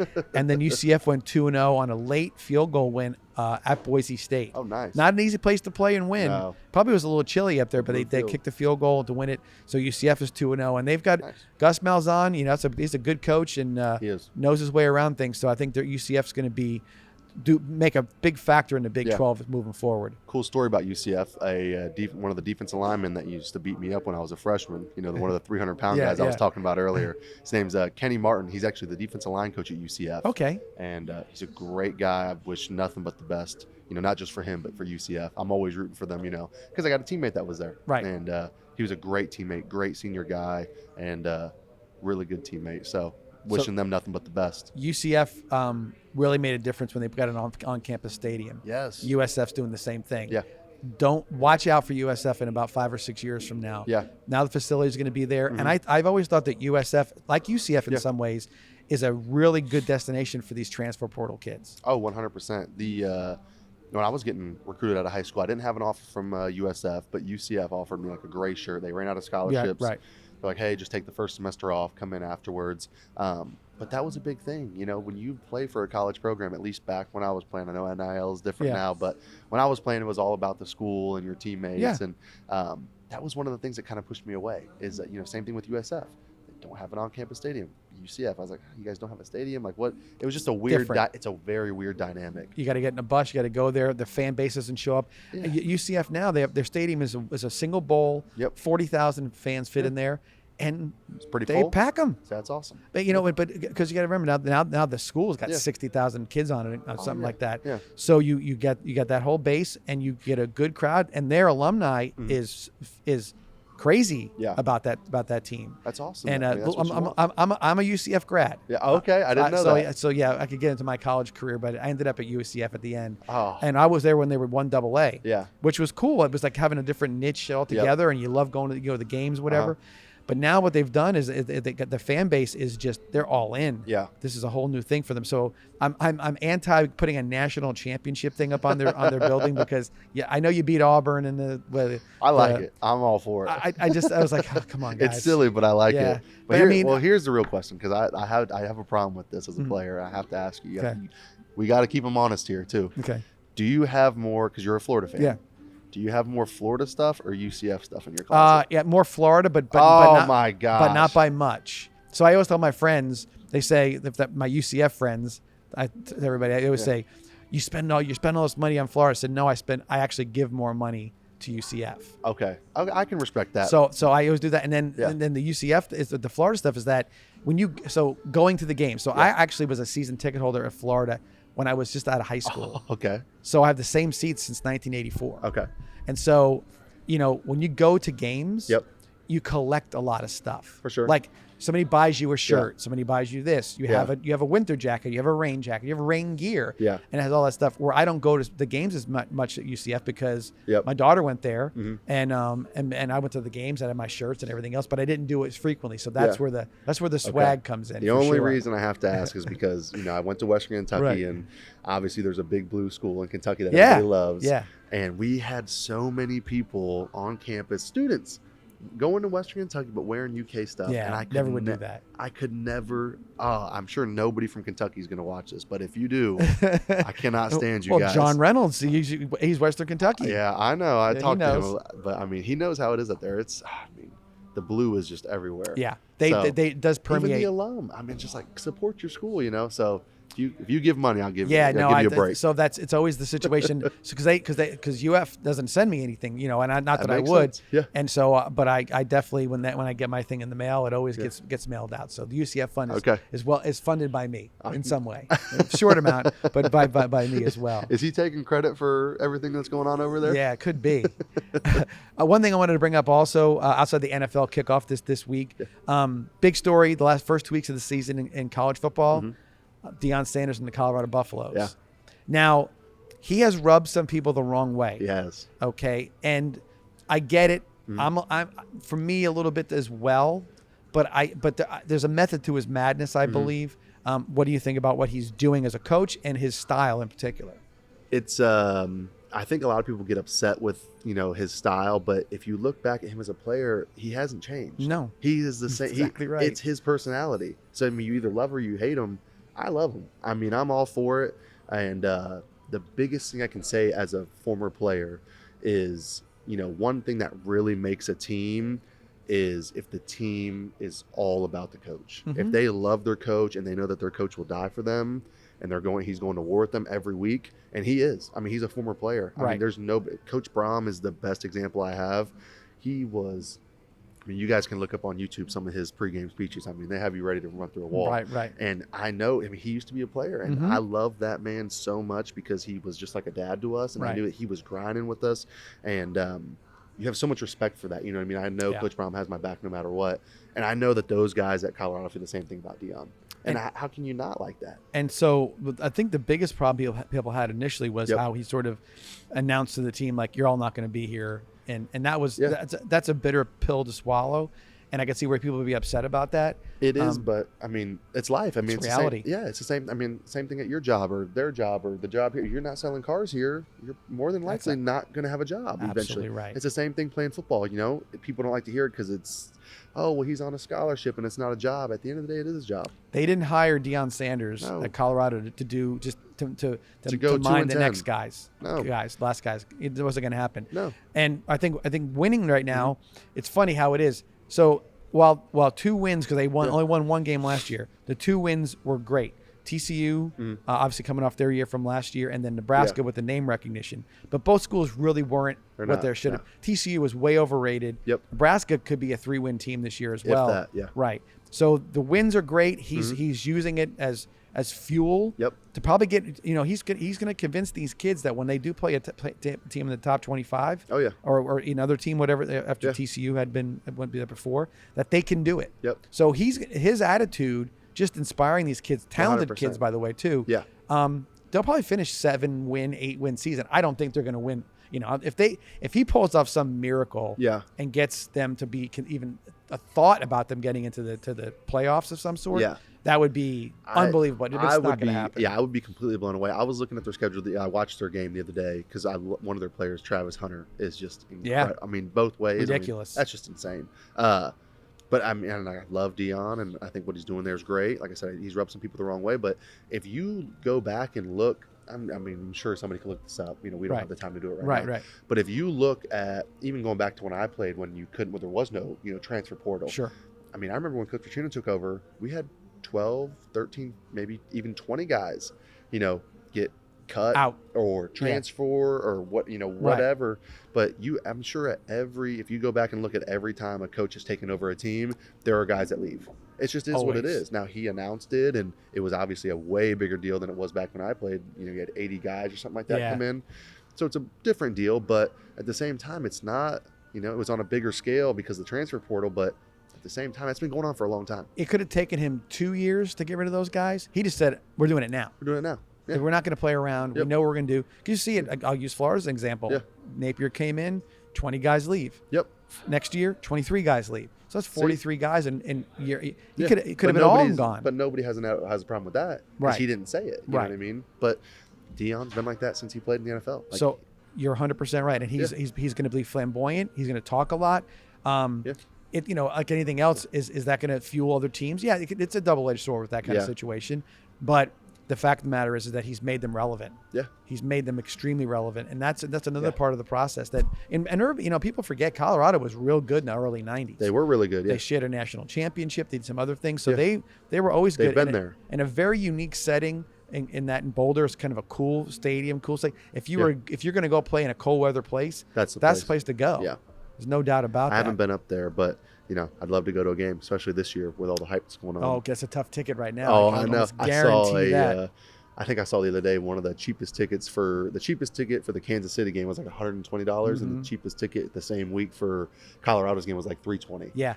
But I was looking at their schedule. I wouldn't be surprised if they win 8 or 9 games. I mean, the USC game is going to be a big one. If they somehow pull that one off, I'll be, Yeah, that's what I'm saying. You don't know what's going to happen. You don't know. And because I will tell you this, based on what the eye test, Yeah. they're going to score points. Oh, for sure. No matter Yeah. what. Yeah. If they did struggle in the first half though against Nebraska. But you know what it was? It was funny because I think Matt Rule, being a very smart NFL savvy coach, Yeah. he tried to basically grind the game to a halt. Yep. Make them get in a spot where they weren't just everything was Where free they're not flowing. comfortable. Once Yeah. they got comfortable and they got flowing, it was over. It was Yeah. quick. It was really quick. And then last thing I said, NFL started this weekend. Yeah. Jets. This is Monday night, obviously when we tape, so everybody knows that I think by now. But Jets play Buffalo tonight, Yep. and week 1. But NFL week 1. I mean, you watched the games yesterday. I and did. Yeah. I was. few surprises here and there, I would say. I mean, I was surprised with. It wasn't yesterday. It was it the Thursday night game, the Lions and the Chiefs. That one kind of surprised me a little bit. But I've been saying, and you look at these teams that struggle for a long time, or have had success for a long time. Hopefully, we can cut that out. No, it's fine. You're good. We like those kind of things. There we go. Yeah, I'm sure Coach. We're on Peacock will love YouTube. We that. don't get any trouble for certain things. That's perfect. Yeah. But when you look at teams that have struggled for a long time, eventually there's a turning point. Yeah. And the Lions are kind of there. We look back at the Browns; they've struggled for a really long time. All of a sudden, they started to turn around. The Lions are kind of there. Yeah. I feel like they're turning around. So it's like, as much as I want to say like, oh, I'm super surprised, is it expected? Do we think was that a fluke, or do you think that they're going to be good I this think year? they're good. I see them good too. definitely a playoff team. Yeah. The division's a little bit down, although Green Yeah. Bay looked pretty good yesterday with Jordan Love. Yeah. He looked pretty good. But I think Detroit is sort of the cream of the crop there, and I think that they'll make some noise for I sure. love their coach, Coach Campbell. I mean, I have two teammates that have played up there for him, and nothing but great things to Listen, say. that guy's. I mean, if He's a former player. and if Dion has his style, Coach Campbell has his style, and he's doing a lot to. I Yeah. mean, motivation. First quarter goes for it on 4th down. I know. It was pretty cool. There's just something about and you don't have to be a former player to be a coach, and I don't want anybody to take that Right, the wrong right. way.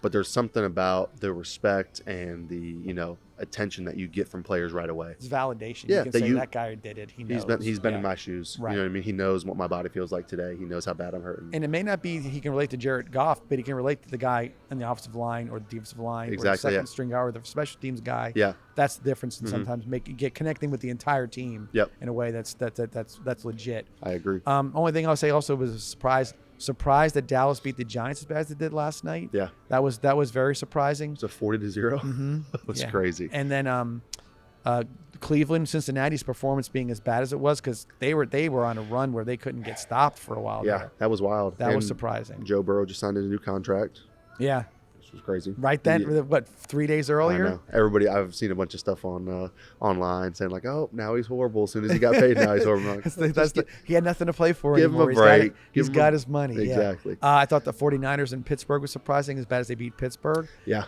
But other than that, I mean, I think that the NFL season kicks off and it's a machine. Yep. It goes on. It gets on its way, and I think Yeah. you're going to see a very competitive year this year. There's a lot of top level teams that have chances to do something. I mean, Kansas City obviously is the team to beat right now for sure. But there's a lot of teams that are going to be Yeah. they're going to be ready to try to take that next. I was sad to see the Chargers lose to Miami. You know what? I watched the tough. game, a good portion of it, and I wasn't sold on the Tua sort of revitalization in the offseason. I thought he was going to struggle a little looked bit. good. He looked really good yesterday. And Yep. him playing that well, they won a shootout. They Yeah. won a shootout. Oh, for you sure. know? And but I still think the Chargers, I mean, they're right there. Yeah. It's almost like I don't know. I mean, you were there, but mentality. Like obviously, Yeah. it's something something good has to happen. The Yeah. ball has to bounce their way. It has Yeah. not bounced the LA's way Nope, in a long time. for a while. I feel like I really do. Everybody always jokes that they're cursed, and after being there, I almost believe it. in some ways, it could be, but I just think there's something is always that kind of there's a breakthrough moment one way or the other. Yeah, I hope they do. I mean, obviously, I got a bunch of friends on the team. Yeah. Wish them nothing but the best, and still root for them. And they changed my life when they drafted me, so I have nothing but love for them. And yeah, I'd love to see them win one. It's just tough because Kansas City's in the same. You know what I mean? It's But always and I tell you tough. the one thing that I thought that was like I'm like, wow, this could be a real. I mean, to hit on Herbert the way they did at quarterback was amazing. Yep. Because you had Phillip Rivers for all those years there, Yeah. and then you hit on Herbert, he everybody said how good he was at Oregon, Yeah. but they didn't really show his talents. for sure.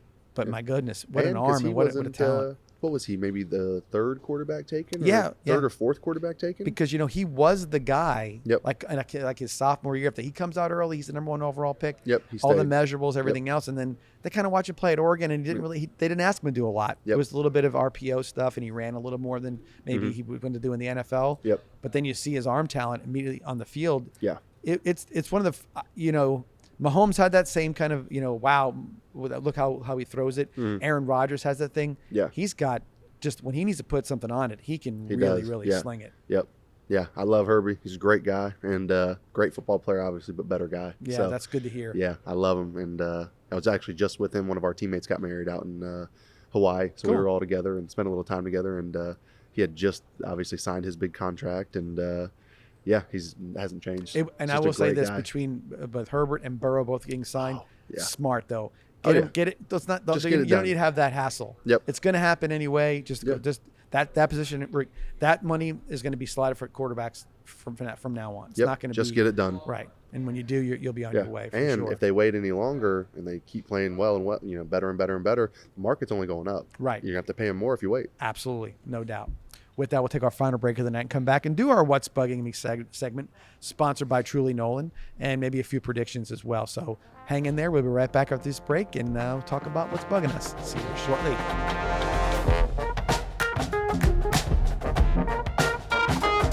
What does Douglas Jeep Chrysler Dodge Ram and Venice High football have in common? The perfect team and the perfect lineup. Douglas Jeep Chrysler Dodge Ram will always go the extra yard, so you can score big with the area's best selection and savings. So if you're looking for a championship vehicle lineup, And a dealership that tackles the competition. visit Douglas Jeep Chrysler Dodge Ram in Venice, And if you're looking for a championship football lineup, check out the Venice High football team. who supports Venice High football. Douglas does.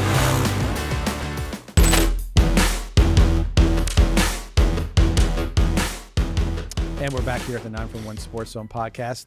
And Forrest, we might as well jump right into it. If you got anything that's bugging you as far as in the sports world, even in general. Okay. We've had Coach Peacock came in one day and he was mad about the groceries being so expensive in the grocery store. Yeah, So- well, I'm sure Georgia takes care of that. He doesn't. Take I was care like, of you that. go to the grocery store? So No chance. Obviously his first time in a while, but otherwise, it's anything within your reach. If you got something bothering you, go ahead and get it out there. One thing, it's sports related. I just read this actually earlier today. It was about, and we talked about it a little bit earlier, USC, the quarterback Caleb Williams. I read that, and I have no idea if this is true. Could completely be the media. I didn't have a quote from him or anything like that. But it said that if at the end of the year, if he doesn't like the team that has the number 1 overall pick, because he's probably going to be drafted number 1 overall, he is going to stay in hopes that the team next year will be more to his More liking. suiting, yeah. That kind of blew me away. I didn't really like that. Well, I don't like it. The reason I don't like it is that you should go to any team and think you're going to make them that much better. That's my point. Is like what, and I don't know what he thinks. Is he going to go? Maybe he's thinking location. Maybe we were just talking about taxes. Maybe he's thinking, well, if it's a team that's not very good and they're located in California, because I mean, their state tax out there is like 13-14%. So on every $1 million, it's $140,000. Right. If you're the first overall pick, $30 million. I mean, what are we talking? $4 million Easily. Easily. That you would have, and I get it.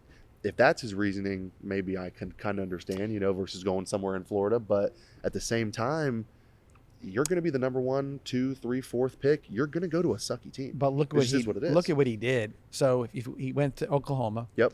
And he actually beat out Spencer Rattler. Yep.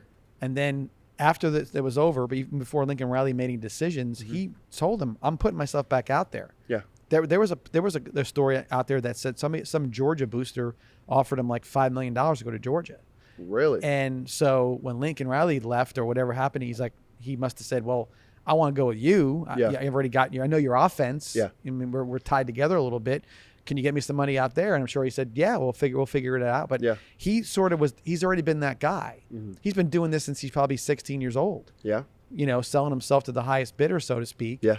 And then now he's just doing the same thing again because he's been used to doing it. Yeah, it just blows my mind because like all the draft spots are slotted. You know what I mean? Like you're gonna make what you're gonna make. I'm just wondering what his thought process is.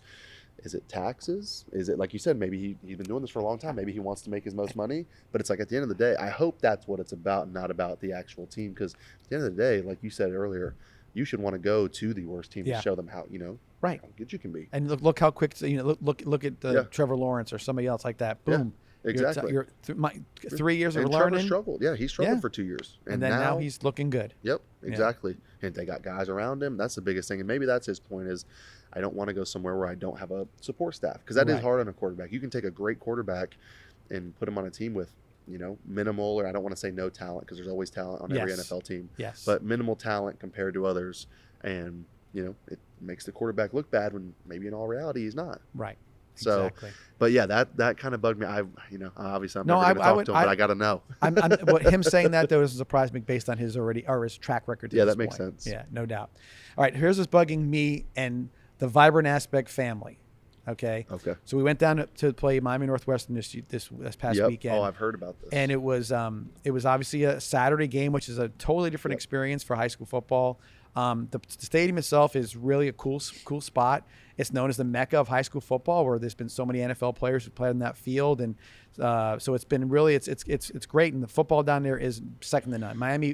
City of Miami. I don't care any place in the country. That is the best football being played in the country, high school football. Yep. It's just so many teams, so many players.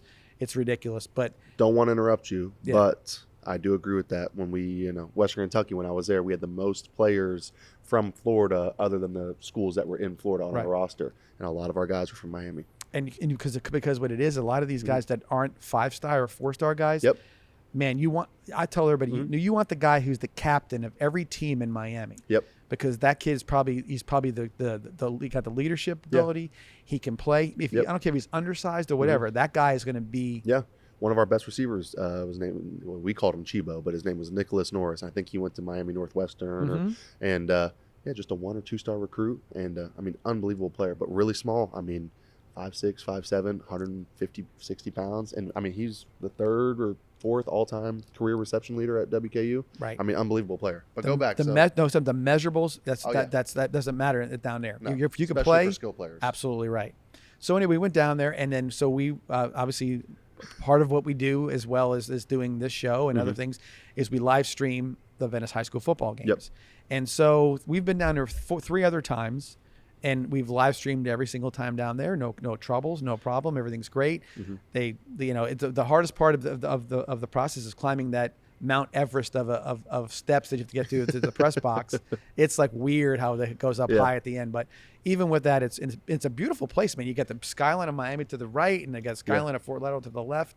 Really great situation. But So it's always been a pleasurable experience. absolutely. So this time in particular, from when we first got there till up to the point where our little incident happened, you could see there was something different about it. There was something weird. Everybody was a little off their game, especially the folks that were sort of running the show there. Got everything started. We had our color analyst, who was the athletic director for Venice High School, Mr. Pete Dombrowski. We were ready to roll, and they watched this set up. They even made comments and saying, "Man, you guys got more stuff than ESPN," and it was a whole to-do. Everybody was enjoying the process. 5 minutes into the broadcast, they came up and said, "We're pulling the plug." Oh. And we're like, well, wait a second. And I'm sort of like, I was already we were a little late getting on. I was a little sort of kind of catching up to the game a little bit, and looked at Pete and said, "You got to go. This is time for you to take the headset off and go talk about this." Yeah. He is the AD. Yeah, he would think anybody could handle it. It would be him, right? would think. And it was a straight, absolute, it was like a denial. Didn't care what anybody had to say. So much so that they got so, I want to say hostile, but it's not hostile. So that's maybe not right. They just they ended up getting the police. Wow. To try to hurry everybody, to make sure everybody was going to do what they wanted to do, which Over video. Yeah. And they even went. There was a parent who did some video snapshotting on the For Venice. Yep.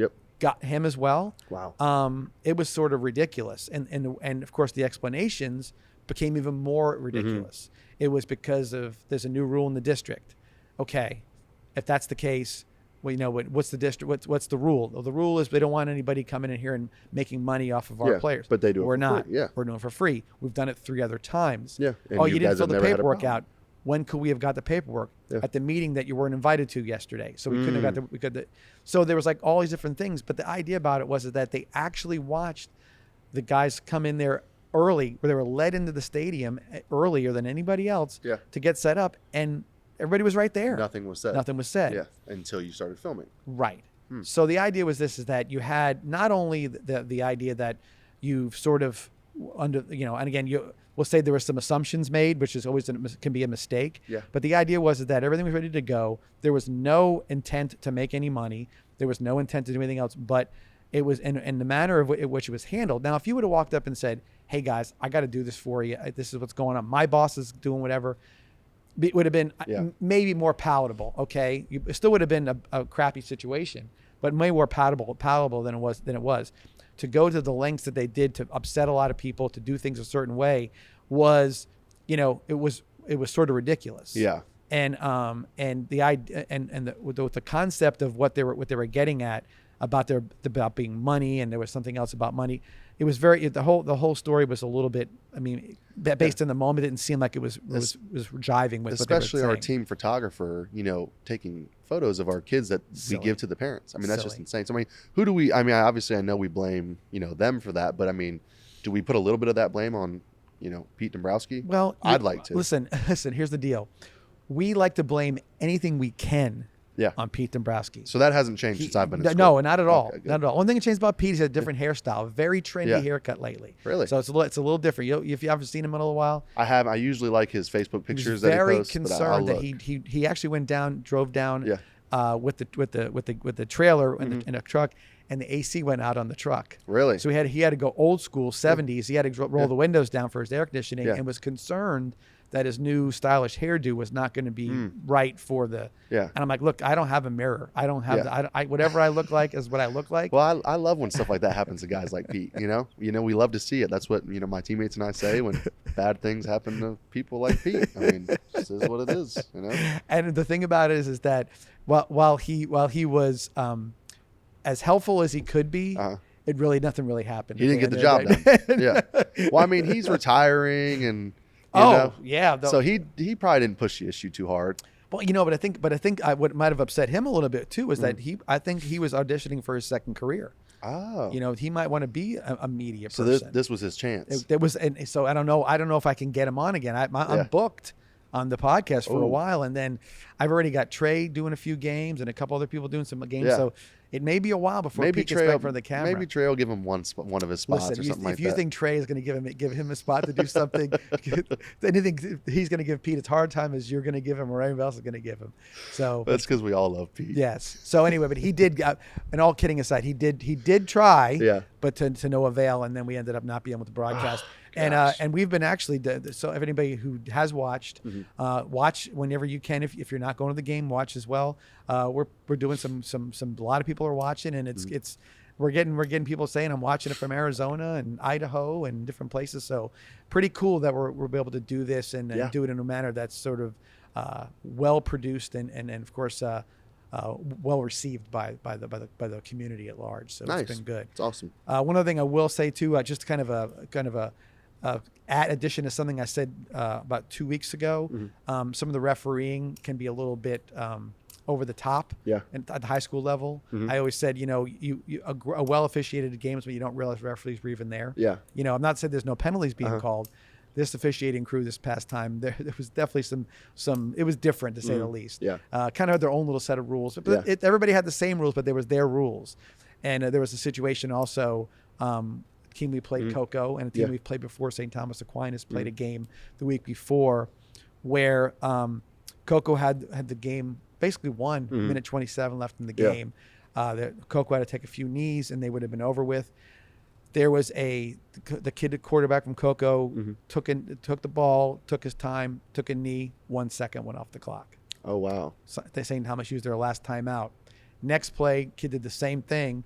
DN from St. Thomas came in and just ear-holed him. Wow! Gets a 15-yard penalty. After I should say this before that. After Cocoa got a 15-yard penalty after the first play for arguing with the referee. Oh wow! So he ear-holes the kid, 15, gets 15 yards back. Of skirmish, let's say, breaks out afterwards. Now all this goes on. The clock never stopped. Never started. Oh wow! So now, and when they went back from the penalty, they should have wound the clock and 25 seconds should have went off. They never did. Wow! So now 2 plays went by with maybe 2 seconds off the clock. So now you can't take any more knees. That's interesting. What's so funny about you bringing up the referees is, my wife and I, we were talking the other day because like I mentioned earlier, the NFLPA thing kind of fell through, and I'm just kind of in limbo about what I want to do. And she made a joke. She was like, well, why don't you go and be a referee? Listen, she's like, you can be around football and, but you don't have to coach. You can do that until you can be an agent, because I can't get certified until next June. Yeah. And she's like, it'll kind of give you a way to like be around football. And I was like, look, as great as that sounds, I just opened up a foundation. I was like, I'm trying to get a job. I'm doing all these things. I don't really have time to referee, not to mention, I don't know if and you know where you're going to end up. You're going to end up in anywhere in the area. It's a lot. So anyway, so what ended up happening was that they had a punt back eventually. Yeah. Wow. St. Thomas throws a long ball down the field, catches it, kicks Wins a the field game, goal, right? wins the game. So that kind of thing with the clock especially, it's correctable. Yeah. As a referee, you should know that something in the mechanism got messed up. For sure. You can fix it. Yep. Okay, at that point. To not fix it is it's a lack of judgment. It's a lack of integrity. Yeah. It's a lack of a lot of things, and it happened at St. Thomas's home field. Yeah. And so that looks like a hometown, 100%, job on yeah. that situation, and it's not right. When things are fixable, you fix them. Yeah, I And agree. if you see that there's a problem and it makes sense, Yeah. you tell the two coaches, hey, we had a mechanism that needs to be fixed. When you don't, I'm not saying there's anything, but you got to wonder if they should have their jobs for a little while, something like that. I agree. I So- mean, you can't let that stuff happen, especially in a close game. And once again, I'll end by saying, I think they do a great job. They volunteer. They try their best. They do whatever they're doing. Everybody expect perfection, but in that case, Yeah. I expect something better from that Something's situation. got to be done. Yeah. All right, that's the end of our podcast. Sweet. See, it takes a little while, but not that long. That's great. It's good. Forrest, thanks for being here. We will definitely have you back here sure. before the season's out, for sure. Perfect. We'll get you in here. We'll talk a little bit more about what's going on. Let's see if you've gotten the referee's job you're looking for. No, like I said earlier, I just opened up a foundation and trying to give back to the kids around here. So when you're ready to get everything out there, Yeah. we'll definitely promote the foundation, whatever's Perfect. going on, whatever you're doing. Awesome. Thanks, Love man. it. Appreciate you being here. Yeah. And we appreciate you guys being here as well. Thank you to the Vibrant Aspect Media guys, and hope that got a little something off your chest. I think that's good. All right. We'll see what happens. So I'm John Massoni. I'll see you here next time on the 941 Sports Zone. Have a good night.